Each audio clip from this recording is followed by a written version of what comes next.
пеш аз ҳама ба бозиҳои байнихудии ин дастҳо мо таваҷҷӯҳ мекунем дӯстони арҷманд ва тавре шумо мушоҳида мекунед дар ин рақобатҳо бисёртар маҳз дастаи Бавария пирӯзи худро ба даст овардааст, алалхусус бозии байнихудии ин дастаҳо ки албатта дар марҳилаи умумии Лигаи Чемпионҳо сурат гирифт. Ва имрӯз мо дар студия, яъне ман Гулрӯз Хуназарзода ҳамроҳ бо ҳамкасбонам Парвизи Маҳмадамин ва Имонбеки Шодибекзод дар бораи бозии дастаҳои ПСЖ ва Бавария суҳбат мекунем.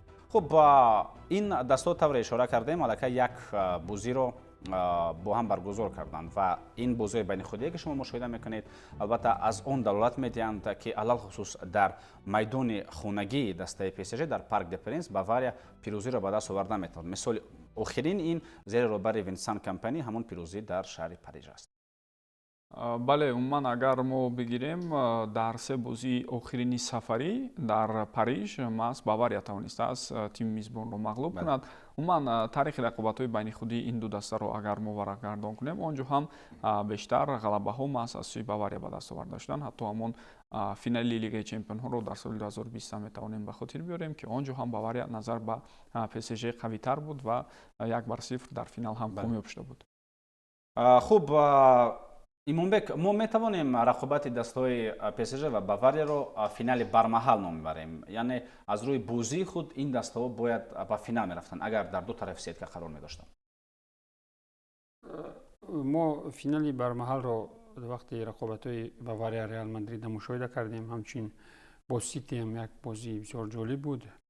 вале вобаста ба оне ки дар чӣ сатҳ қарор доранд дастҳо, албатта ки метавон гуфт ин дастҳоро чунин бозиро метавон унвон кард, зеро бубинед агар ки аз ду тараф ҷой бигирифтанд мо финали ҳақиқиро мумкин ки дида метавонистем ва воқеан ҳам бозиест ки зеб медиҳад худи ин тарафи сеткаи Лигаи Чемпионҳоро ва интизор мешавем ки миёни ин дастҳо чӣ рақобати шадиде ба даст меояд.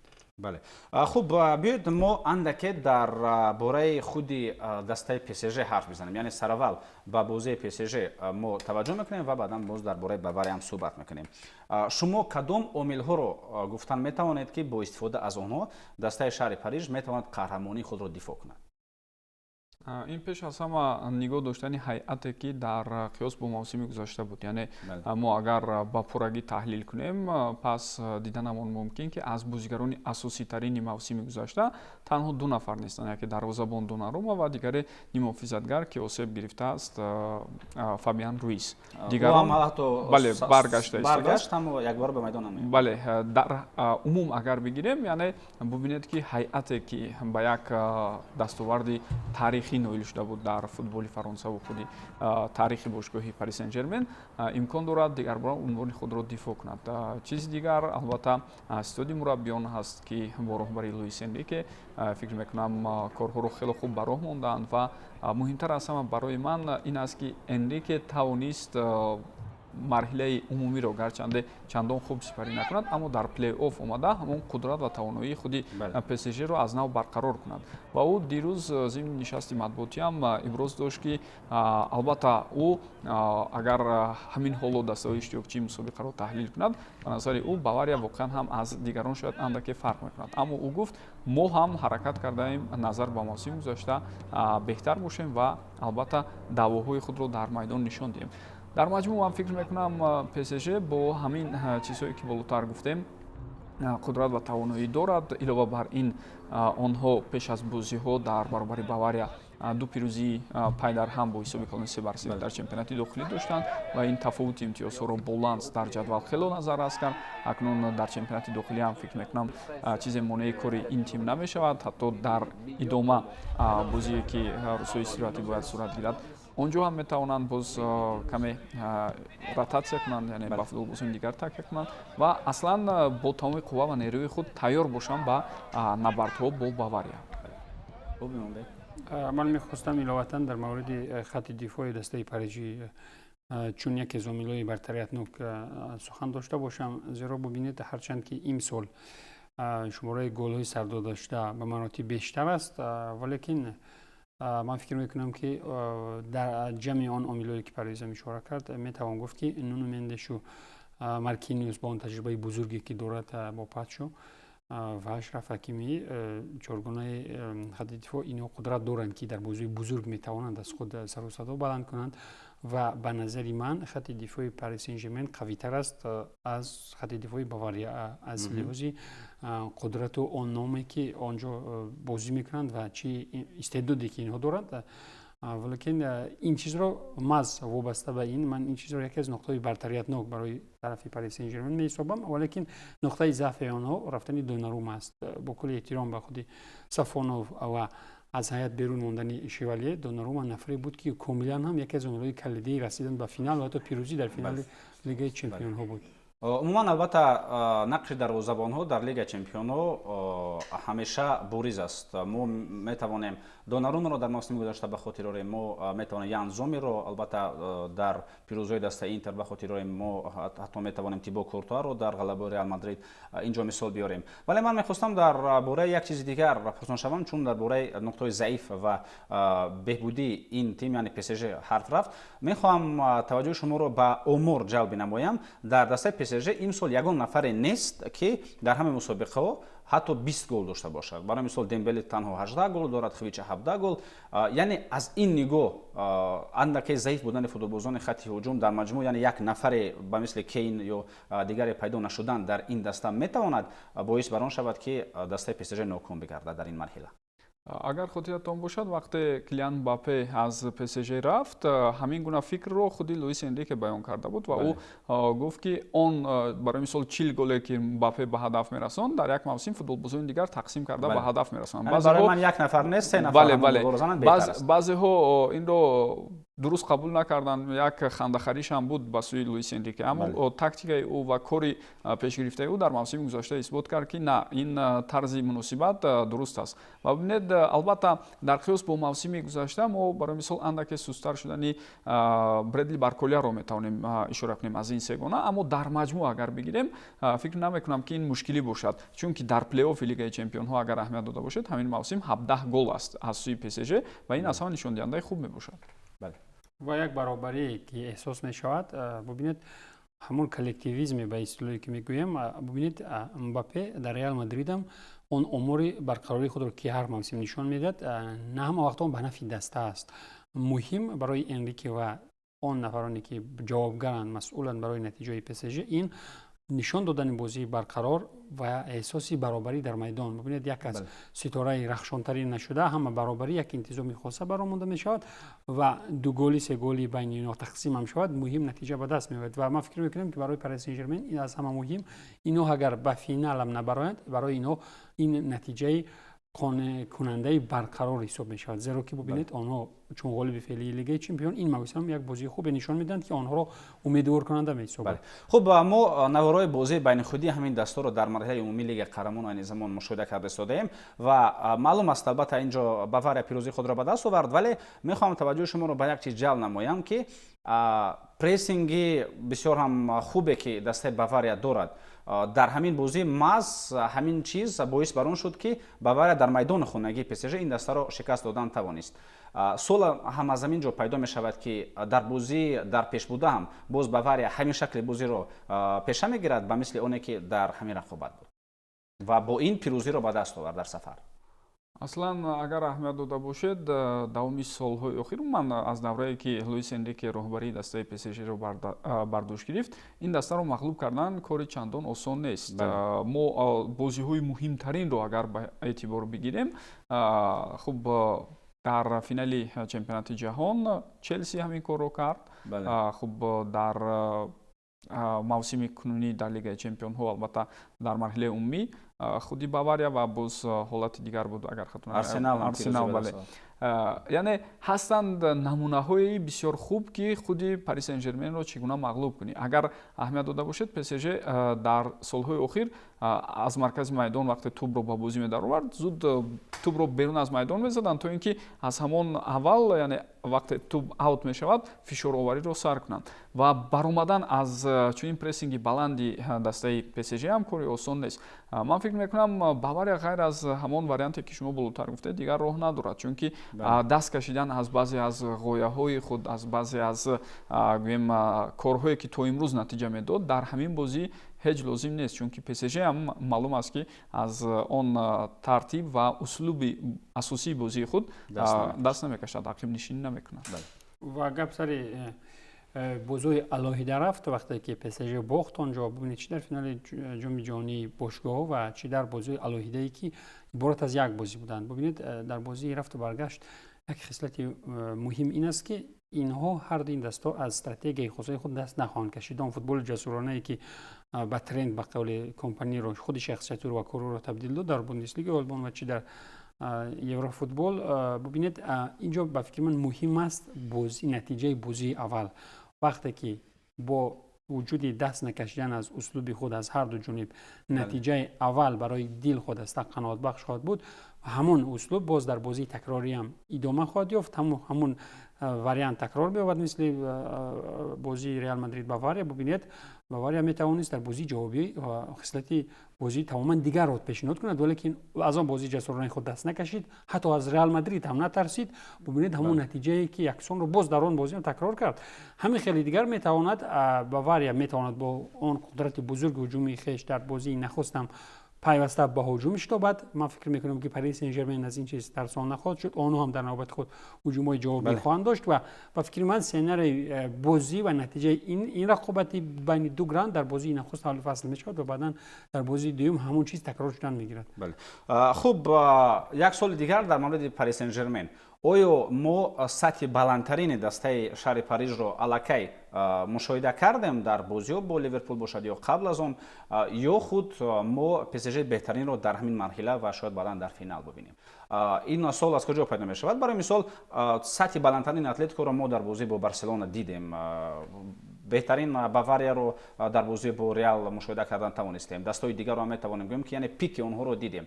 ё худ Арсенал ҳоло мо гуфта наметавонем, ҳамон дастае ки хеле хуб буд, ҳамагонро шикаст медод, яъне сатҳи баландтарини дастаи Арсенал аллакай паси сар шудааст. дар PSG чи сатҳи баландтарини ин даста, яъне пики ин тим гузашт ё мо навонро мебинем?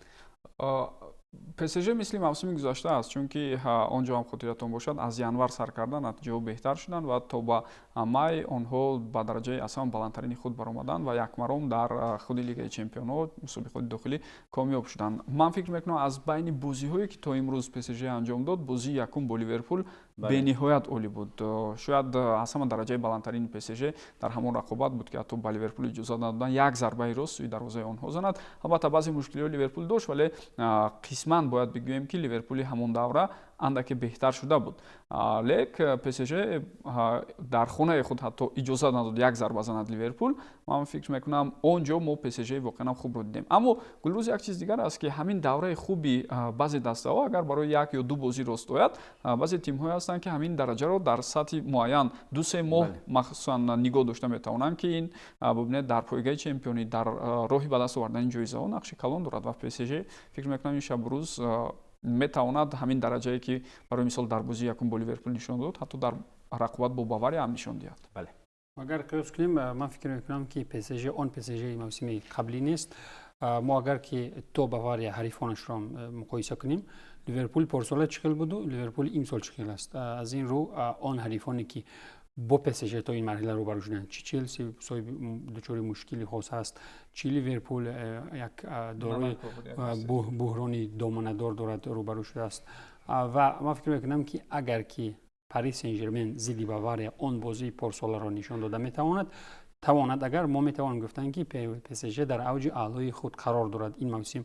то ҳозир ягон чизи дақиқ 100% пешгӯӣ кардан дуруст намеояд. боз ҳам метавонад аз инам беҳтар бозӣ кунад. агар ки зидди ин ҳариф чун бозие ки Ливерпулро намонд як зарбаи рост задан, ҳамин хел бозӣ шавад, пас метавон PSG-ро 200% ҳам таъриф кард. валекин бубинед PSG дар он фронти дохилӣ чи аст.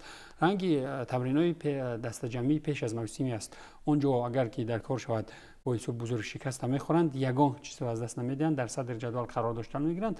برای آنها اون چیز سبکی می‌آورد. اینها از سرباری جسمانی بازیگران تماما آزادند. این چیز یک برتری خاصه در پیشروی PSG قرار دارد، چون که باور همچنین است. ببینید از این جهت امامبek من فکر می‌کنم هر دو دسته در یک شرایط هستند، چون که باور هم بر وقت چمپیون شد. حتی در بازی گذشته ضد ماینز آنها در قسم یکم بر رotasiya کلان دست دادند، ولی وقتی حساب 3-0 شد تغییرات در قسم دوم و ما می‌بینیم که بله باوریا برگشته می‌تواند. یعنی اینجا از هر دو جهت ما اگر بگیریم تقریبا برابری هست بین هر دو. اینجا ببینید حتی باوریا سبکتر خود را احساس می‌کند در چمپیونات داخلی. ببینید اینها با حریفان چیکار می‌کنند در داخل در بوندسلیگا. PSG اندک دچار مشکل هم می‌شود. ما بازی با خود لیون را دیدیم چگونه مشکل پیش آمد. بازی دیگر را دیدیم که چگونه حتی صدرنشین را از دست می‌داد. از این لحاظ البته که باوریا برای خود دارد سبکی، ولی که PSG سبکیش در چیست که آنها می‌توانند حتی بازی لیگ اول را موقوف مانند. برای آنها استراحت‌های طولانی هم داده می‌شود. این چیز می‌تواند از خود نشان دهد. به هر صورت تا چند دور پیش البته لانس خیلی نزدیک به PSG بود و در دو دور که PSG غلبه به دست آورد، بعداً در دور سپری شده لیگ اول لانس امتیاز را از دست داد. این زمان فرقیت بین دستا بسیارتر است و PSG هم می‌تواند خود را آرام‌تر احساس کند. اما این عامل می‌تواند برعکس، یعنی از نگاه لیگ‌های داخلی به نفع باوریا باشد، چون که باوریا الکی باعث قهرمان به این بازی وارد می شود، باعث قهرمانی بوندسلیگا. باوریا دسته وارد می شود به این بازی که الکی به فینال جام آلمان هم روی خود را هموار کردن توانست. بیاید اکنون میگذاریم با باوریا و صحبت کنیم در مورد دسته شهر میونخن. و در مرحله گذشته دسته مذکور ریال مادرید رو در دو بازی شکست داد. در لیگ قهرمانان من نظری است که اون دسته که میتواند ریال رو شکست بدهد بعداً قهرمان لیگ چمپیون ها می شود. تا کدام اندازه ما به همین تئوری به همین نظریه باور کنیم؟ نمونه اون برای مثال موسم گذشته چنین نبود. عمر هست ولی گویم نه همه وقت این چیز تصدیق می شود، چون که حالت‌های هست. این تنها یک اندیشه است. بله، لیکن ریال بر این حریف قوی رو گذاشتن فکر میکنم با هر دسته میسر نمیشود. این رو هم باید اعتراف کنیم. و چیز دیگر بعضا وقت همون تمام شکوه آمد و وزنی بازی‌های لیگ چمپیون ها رو ما در رقابت با ریال مادرید میتوانی احساس کنی، چون که باوریا هم با وجود اون که خوب بود در هر دو بازی ضد ریال، اگر ما خالصانه بها دهیم قسم‌های دومی بازی چی در بازی یکم و چی در بازی دوم از سوی باور ایدئالی نبودند مقابل ریال. هم در بازی یکم در قسم دوم ریال برتری داشت و ممکن بود حساب رو برابر کند و هم در رقابت دوم که ما شما دیدیم خیلی احتیاطکار بود در نیمه دوم باوریا و حتی بعضی خطاهایی که اصلا خاصی بازیگران رو در مجموع خودی اسلوبی بازی ونسان کمپانی نبود، ما در نیمه دوم ضد ریال دیدیم در مخصوصا خانه باوریا. اما این همش البته میگذرد. در مجموع باوریا موسم رو واقعا هم عالی سپری کرده ایستاده است و یگانه دسته هست که حالا شانس دارد برای تریبل و فکر میکنم سوی این هدف بسیار بلند باوریا باز قدم‌های استوار گذاشته میتواند. بله.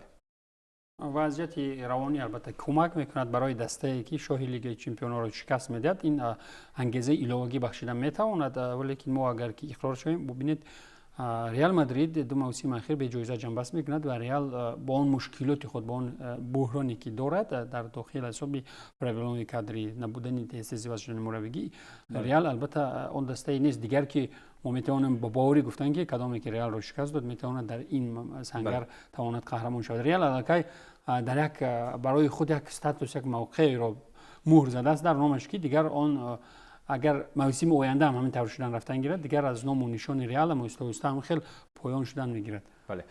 خوب و بازی بر مقابل ریال مادرید البته در مرحله قبلی خصوص بازی جوابی نشان داد که باوریا خیلی زود میتواند برگردد، یعنی این دسته نمیشکند. نوبت از اون که چگونه اردا گولر گل زد از مرکز میدان، چگونه او از ضربه جانبی گل خیلی زیبا رو به طور دروازه روان کرد، ولی این چیزها نشکستند روحیه فوتبالبازان ریال مادرید رو، روحیه فوتبالبازان باوریا رو و باوریا بعد از هر گل زده ریال مادرید در حال به بازی برگشتن توانست، در حال ҷавоб гардонд ва тавонист дар ниҳоят ҳатто дар сафарам пирӯзии худро бар ин даста соҳиб шавад бо голҳои задаи Ҳарри Кейн ва дигарон ки боз дар охир албатта Майкл Олисе ҳам тавонист онҷо тӯбро ба дарвоза ворид бинамояд. Мо агар бозигарони хатти ҳамлаи дастаи Баварияро бо дигарон қиёс кунем, айни замон албатта ман сегонаи хатти ҳуҷумро дар назар дорам. Кейн дар марказ, Олисе аз тарафи рост ва Луис Диас аз тарафи чап. ин сегонаро метавонем сегонаи беҳтарини хатти ҳамла дар футболи аврупо гирем? ҳамин шабрӯз бале, чунки агар мо сегонаи футболбозони хатти ҳамлаи барои мисол дастаҳои дигари қавитаринро муқоиса кунем, бубинед худи ПСЖ инҷо аз сегона ба таври барқарор давоми ҳамин мавсим танҳо Хвича Кварацхелия буд, чунки Дезире Дуэ ё Бредли Барколя ва баъзан ва худи Усмон Дембеле мудом аз саф берун мемонданд ки таъсири худро расонид. Хуб Барселона инҷо мо набудани Рафинияро муддати тӯлонӣ дидем ва ин чиз хело таъсири калон расонд. Хуб дар мавриди Реал метавонем бигӯем ки онҷо нафари сеюм аслан набуд. Родриго ё Мастантуоно ё Арда Гулер ҳар касеро ки нагӯед дар канор ҳамроҳи Винисиусу Мбаппе набуданд. Хуб Арсенал инҷо аввали мавсим дар маҷмӯъ бад набуд. Эзе, Сака ва ҳамчунин Мартинеллиро метавонем бигӯем ё Керешро. Аммо дар нимаи дуюми мавсим на аз Сака дарак аст, на аз футболбозони дигар, танҳо шояд Эзе ягона фаъолтарин бозигари ин тим аст. Хуб Сити дертар бедор шуд дар мавриди фикр мекунам дастаҳои дигар бо факту рақамҳо ҳатто исбот шудааст ки ин мавсим Олисе, Кейн ва ҳамчунин Луис Диас беҳтарин мавсимро сипарӣ карда истоданд. ҳам аз ҳисоби партофтои головар, ҳам аз ҳисоби голҳое ки дар маҷмӯъ заданд ва Бавария дастае ҳаст ки ҳамин мавсим аллакай рекорди таърихии Бундеслигаро ки беш аз 50 сол буд онро нав кард. Хуб аллакай 113 гол зиёд агар хато накунам дар Бундеслига задааст ва умуман агар бигирем то охири мавсим метавонад мавсими аз ҳама сермаҳсултарини худро беҳтар кунад Бавария аз ҳисоби бозиҳои боқӣ монда. Хуб танҳо албатта барои нуқта гузоштан ба суханҳои Парвиз, Ҳарри Кейн 56 гол, Луис Диас 25 гол ва Майкл Олисе 22 гол.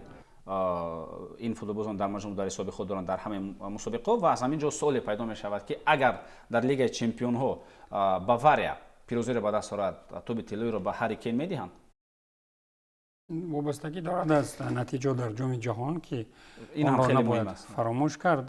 бубинед дар он соле ки кулли чиз аз ҷоми ҷаҳон вобастагӣ дорад, ба фикрам қарори ниҳоӣ онҷо бароварда мешавад. бубинед шумораи дастаҳом зиёд шуд онҷо ва ки медонад яке мунтахаби Англия онҷо ҳам метавонад як натиҷаи таърихиро нишон дода тавонад ва дар инҷо албатта ки бешак шубҳа метавонад аз ин чизам дарак дод. вале ки дар сурате ки дар ҷоми ҷаҳон қаҳрамон як дастаи як сенсатсия, як ҳангома шавад, онҷо метавон албатта гуфт ҳатто агар ба финал барояд ба мисли Хорватия дар соли 2018 ки Модрич ҳатто чемпион ҳам нашуд, вале тӯбро ба Модрич доданд. бисёр пешгӯӣ кардан, тахмин кардан имконпазир аст ва коре ки Кейн мекунад бо ҳамроҳи ду нафари қудратманд аз канора воқеан шоистаи дилхо ҷоизаи инфироди аст ки чӣ гуна ки ӯ худ рекордои инфиродиро қариб ки ҳар ҳафта нав мекунад. Бале. Хуб дар чунин бозиҳои муҳим, дар чунин марҳилаҳои ҳасос диққати аввалин дараҷа бояд ба чеҳраҳои алоҳида дода шавад. Яъне ин чеҳраҳо рафти бозиро ва тақдири бозиро ҳал мекунанд ё худ бозии даставӣ? мавсими гузашта фикр мекунам бозии Интер зидди Барселона барои бисёриҳо як сабақи хуб шуд, чунки бозии даставие ки дар маҷмӯъ Интер ба роҳ монда буд, ҳатто дурахшиши олитарини Ламин Ямал ҳам дар ниҳояти кор бубинед натиҷа надод то Барселона барои мисол аз Интер гузарад. барои ҳамин чи Бавария чи ПСЖ дастаҳое ҳастанд ки дар маҷмӯъ агар бигирем инҳо ҳаракат мекунанд бозии даставиро ба роҳ монанд. шояд дар ин ё он эпизоди муайян дар як лаҳзаи муайяни бозӣ номи бузурги ин футболбозон ба саҳна мебарад, чунки ин Лигаи Чемпионҳо аст. мо мехоҳем ё на ҳаст ҳолатое ки бале ҳал мекунад ҳатто ҳолати муайянро, барои мисол хоҳ дарвозабон бошад, хоҳ ҳамлагарон ё нимуҳофизатгарон. вале дар маҷмӯъ ҳар ду ин дастаҳо қудрат ва тавонаияшон дар ин аст ки онҳо бозии хуби даставӣ доранд. умуман то нимниҳоӣ агар расидани ҳамин 4 дастаро мо дар маҷмӯъ муқоиса кунем, гарчанде барои мисол дар Бавария Кейн фарқ карда меистад, дар хуб ПСЖ Хвича ё ки Дембелеро метавонем бигӯем, аммо дар маҷмӯъ дар ҳамин 4 дастае ки то нимниҳоӣ омада расиданд бештар ҳамон кори даставӣ дар ҷои аввал аст. бале хенам интизому дасти самараи дасти мураббиён ва дар олмон аз гузашта низ ҳамин хел буд ки ситораи алоҳидаи инфиродӣ набуданд, он қадар дурахшон набуданд, ҳарчанд ки кори бузург мекарданд, валекин интизоми бо сифати олмоние ки буд аз аввал дараки худро медод ва бубинед агар ки ба роҳи шарафи ПСЖ бингарем, вақте ки аз ситораи алоҳида дастаро тоза кард, як бозии бонизоми коллективӣ шуд, баъдан мо натиҷаро диҳем ва ҳамин тактика интихоб кардаи дурусте ки натиҷа меорад аз сӯи Луис Энрике ва роҳбарияти бошгоҳи ПСЖ, ин чиз дар ин марҳилаи баъдӣ ҳам мушоҳида хоҳад шуд. хуб он футболбозоне ки дар ин дидор ширкат карда наметавонанд, дар ПСЖ мушкилои кадри қариб ки нестанд. ягона нафар ин Кентан Ҷанту аст ки футболбози як асосӣ ҳам нест. аммо агар мо ба футболбозони Бавария назар беандозем, инҷо ду чеҳраи асосӣ ба чашм мерасанд: Серж Гнабри ва Рафаэл Герейро. ҳамин футболбозоне ҳастанд ки дар ин дидор ширкат варзида наметавонанд. аммо албатта ҳар ду даста ҳайати васеъ доранд ва ҳар ду даста метавонанд бо бозигарони дигар албатта ин мавқеъҳоро пӯшонанд. хуб, дар охири барнома чун анъана албатта пешгоҳи шумо дар мавриди ин рақобат ки бозии аввал аст. гулрӯз, як чиз дигарро илова кунам ба ҳамон гуфтаҳое ки болотар шумо доштед. Ғайр аз он ду футболбоз барои Бавария Карл Ленард ҳам кӯмак карда наметавонад. Ин футболбозе буд ки баъзан вақт ҷойгузини Серж Гнабри мешуд. аммо дар 6 бозии охир вақте Мусиала баргашт, ҳатман як амали муфид аз сӯи ӯ ҳаст ва бисёриҳо тахмин мекунанд ки имшаб маҳз Мусиала дар нақши таг муҳоҷим ба майдон мебарояд ва чоргонаи ҳамлагарон аз Луис Диас, Кейн, худи Майкл Олисе ва Ҷамол Мусиала иборат хоҳад буд.